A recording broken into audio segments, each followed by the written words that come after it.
Can you make something valuable from this?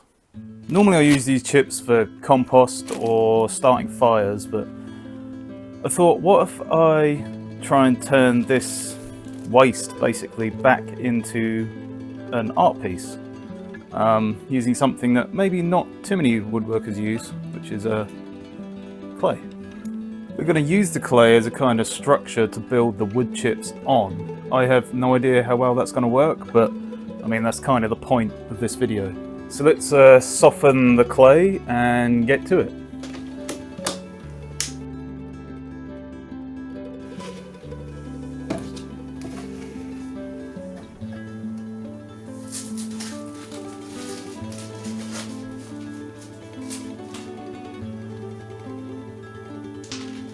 I'm going to use this jar of 6,733 wood chips that I made for another video where I carved a chip for every single subscriber that I had at the time. Yes, it was a stupid idea, and no, it didn't get many views. I'm deciding to make a sculpture of an underrepresented queen in British history, Aethelflaed, Lady of the Mercians. And I apologise to any Old English buffs for my pronunciation. So to do this, I've found front and side templates of a female head and printed them out. I'll use them as guidelines to build the clay up to, and then start fleshing out the rest of the face.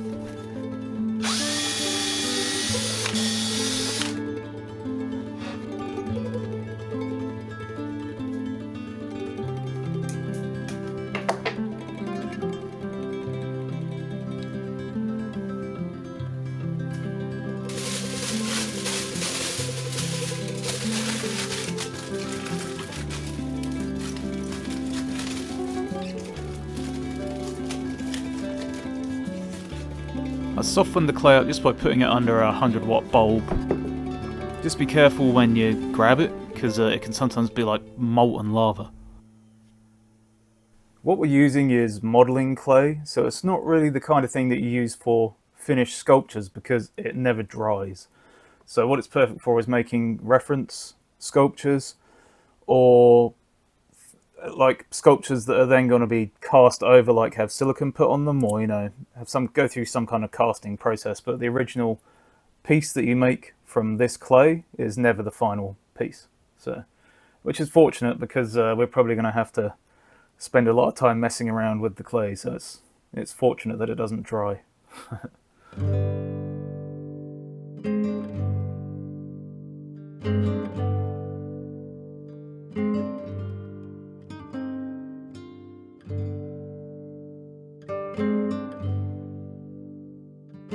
So I did a bit of a 1-2, skip a few, 99, 100 with the face there. We've gone forward quite a lot since the last clip in the video. So I just want to show you some of the things I used to help me get to this point. So the first thing I did was to print off the shape of the face and then trace on where the features were, and I thought, well, maybe I can hold that over the top and pierce some rods through it and find the points. The problem is, when the rods were pierced through, they weren't really straight, so I could have had the nose end right, but then the eye one could have been like kind of going that way, and it was really hard to keep looking under here and seeing if everything was straight. So what I did then was to just measure where everything was and measure it on the face, and that worked out a lot better. So it was all just to do with measuring, really, and to make sure that I got the stuff drawn on the face properly.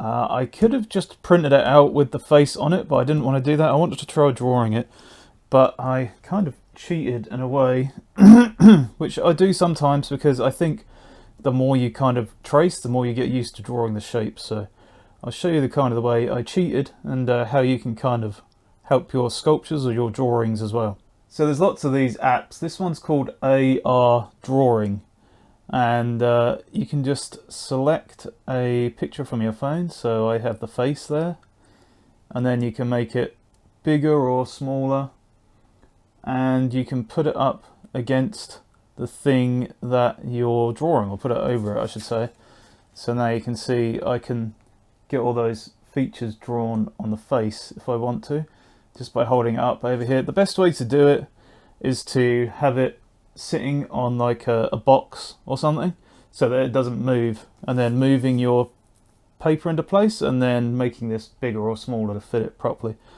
And of course I can also use this if I want to you know, see what the face looks like as well with that superimposed over the top of it. So it's really great for that, for helping you get that those details kind of honed in the way you want it to. So anyway, I'm pretty pleased with this right now. I've just got to keep filling in some more of the face and more of the features, and then we'll get on to the main event, which is gluing all the wood chips in place. So that's what we'll be doing next, after a bit more sculpting.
One of the things I'm having trouble with here is just finding the right curve for the right part of the face, because there's so many different curves in these chips, you know, different angles, different ways that the wood has been cut, and so it's been, you know, curved in a particular way. But as you can see, it's kind of working pretty well so far. It just takes a while to find what I need to stick on there. This has probably been about 2 or 3 hours of work just making this nose so far, which kind of fits on my nose if my nose wasn't so big. Yeah, it's working pretty well.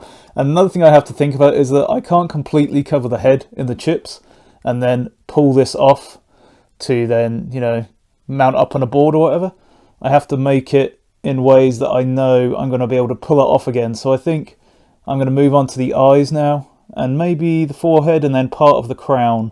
And I should be safe to be able to still be able to pull it off without it being locked in place by then, I think. I guess we'll just see, because I have to keep pulling it off every now and then so the glue doesn't dry to the clay underneath and only sticks to the wood. So let's try and figure out the next bit.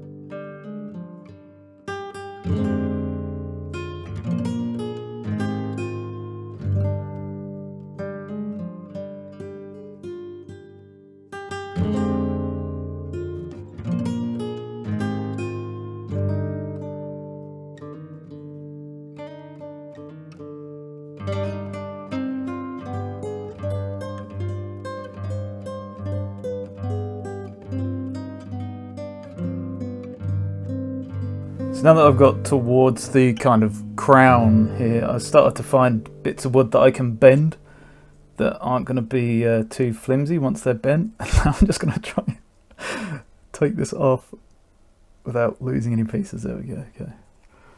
So now I can keep building up towards the crown, and then around the sides of the head as well. The reason I'm standing up here now is because I found that sitting down was starting to hurt my back, and I thought, well, I made this in the first place not only to be a really big work surface but also to help my back out a bit, and it's been way better. I also turned this bit of wood here into a makeshift shelf, I mean, it's a little wobbly, but it's just got 2 screws in it, but does the job. So let's get on with it.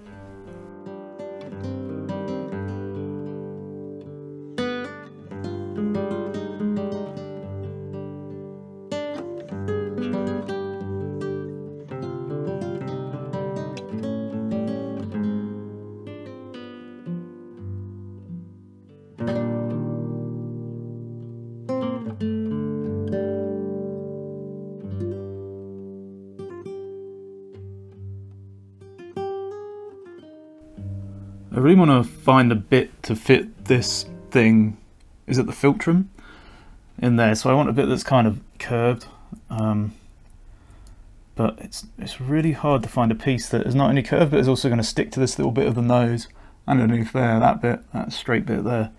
And I want it to kind of slot in place like that and then glue the other bits down into it. The other thing I thought of was maybe I'll just put a piece across here. But I don't really like how that looks. Looks a little bit funny to me. I think it's going to take away from the look of the sculpture, so I'm just going to keep trying to find a scoopy bit for the philtrum that's long enough to stick onto the middle part of the nose and then join the other bits down to it, and hopefully it'll look quite good. I'm getting to the point where it's kind of gripping onto the clay a lot more now. I'm having to bend it a little bit to get it off there. I have deliberately missed out the bits behind the nose, just because I think, you know, these bits going in here, because I think that will really make it cling on to there, and then I might potentially be pulling pieces apart. I don't want to do that. So, and yes, I have tried it on my own face. My own head is too big for it, unfortunately, but I think it looks, you know, a little bit creepy. It's not totally lost as a kind of mask, maybe, but I don't want it to be a mask anyway. Anyway, I'm getting distracted. Let's find a piece that will fit in there and then make everything join and then start working on the lips.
So I've got to the point where I can't really put anything else around this now, because if I start gluing stuff around the back, I'm not going to be able to pull this off, and obviously that would be kind of a disaster. So I'm just going to show you how it looks.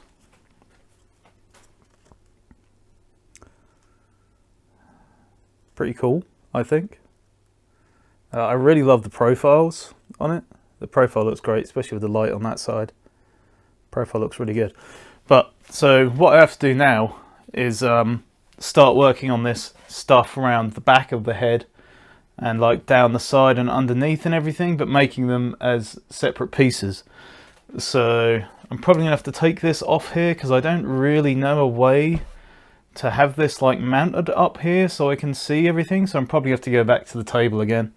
I just have to keep stretching my back and hoping for the best. So let's do that now.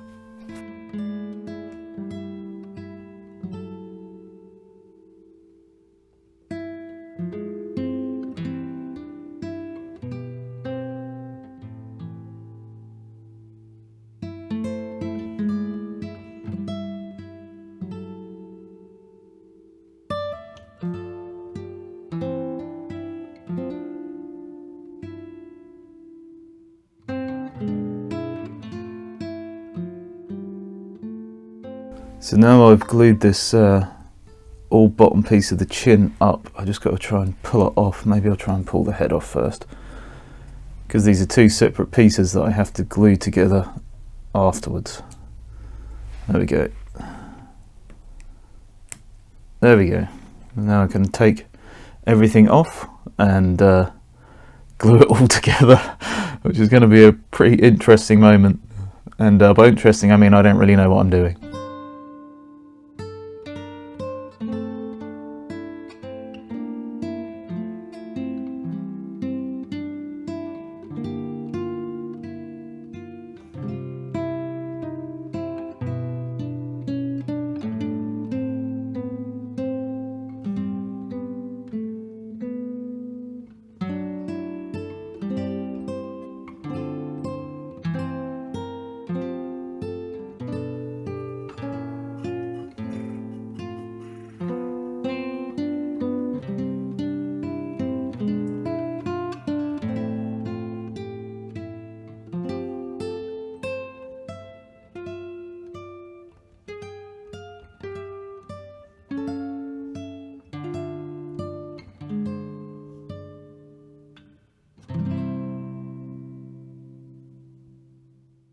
So I've got all the parts glued together now, and little bits of gaps filled in where I wanted to fill in gaps. I didn't want to fill in gaps in the whole thing because I think the kind of this sort of disintegrated, kind of broken apart look is quite interesting.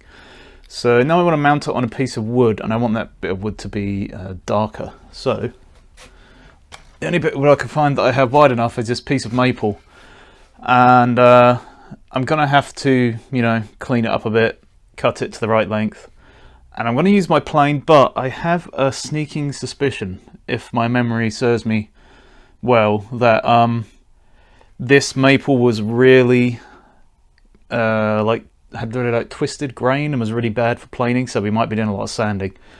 But let's take it up to the other shed, cut it, try and plane it, and then we're going to fix this on.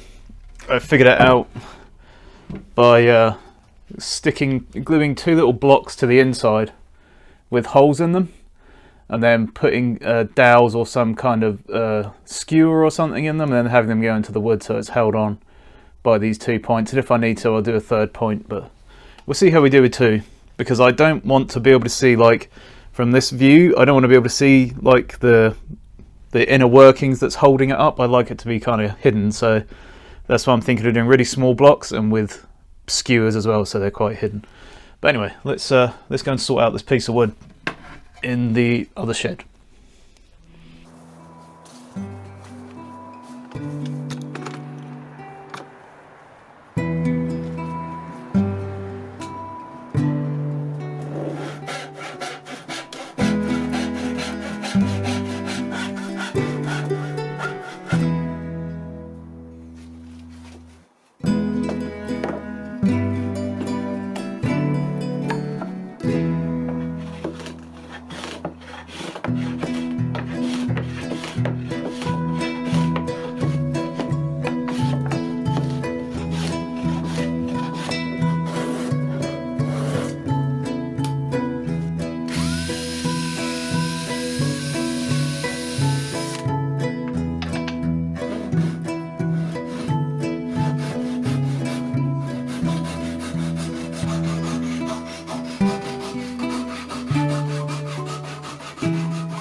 So who is Aethelflaed and why is she so important?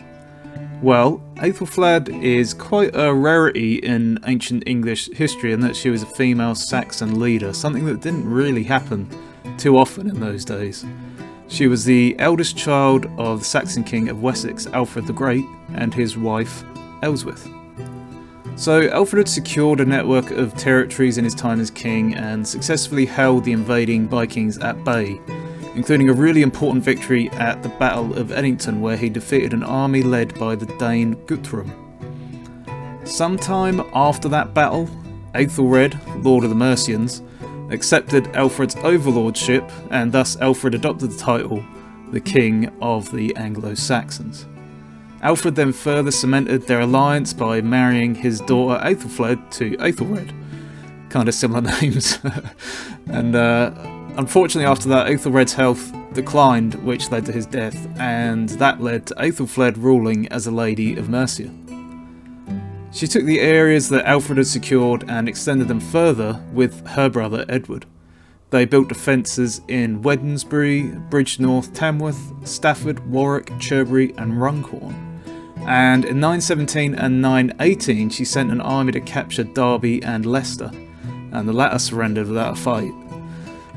She unfortunately died on the 12th of June 918, just before she could accept an offer from the Viking leaders of York, offering her their loyalty. There's actually a really good quote from an Anglo-Norman chronicler, William of Malmesbury, who said she was a powerful accession to Edward's party, the delight of his subjects, the dread of his enemies, a woman of enlarged soul. So I think you can see why I wanted to make a sculpture of her. I just want to take a quick second to thank my patrons for their support on my channel. You guys help me keep pushing forward with bigger and better ideas and trying to get more people into wood carving, and showing people who maybe aren't even interested in wood carving all the different things you can do with this awesome natural material. Thanks very much, guys.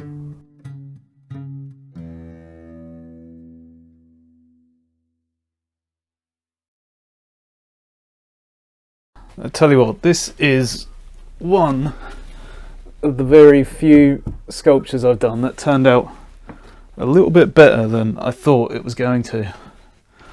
If you know anything about me, you know I'm usually quite critical about the stuff I make, but this one I just wasn't expecting much because of the way which we were doing it. But it actually turned out looking pretty cool, so I'm quite surprised by that. If you enjoyed this, please give the video a like and comment. It helps my videos reach more people. And also, if you really like this style, what else would you like to see made in this kind of way? I think there's so many different things you could make with animals, creatures, buildings, lettering if you wanted to. I mean, there's so much you could do with it. So let me know what you'd like to see, and maybe we'll make it in a future video. Thanks a lot for coming along, and hopefully I will catch you next time.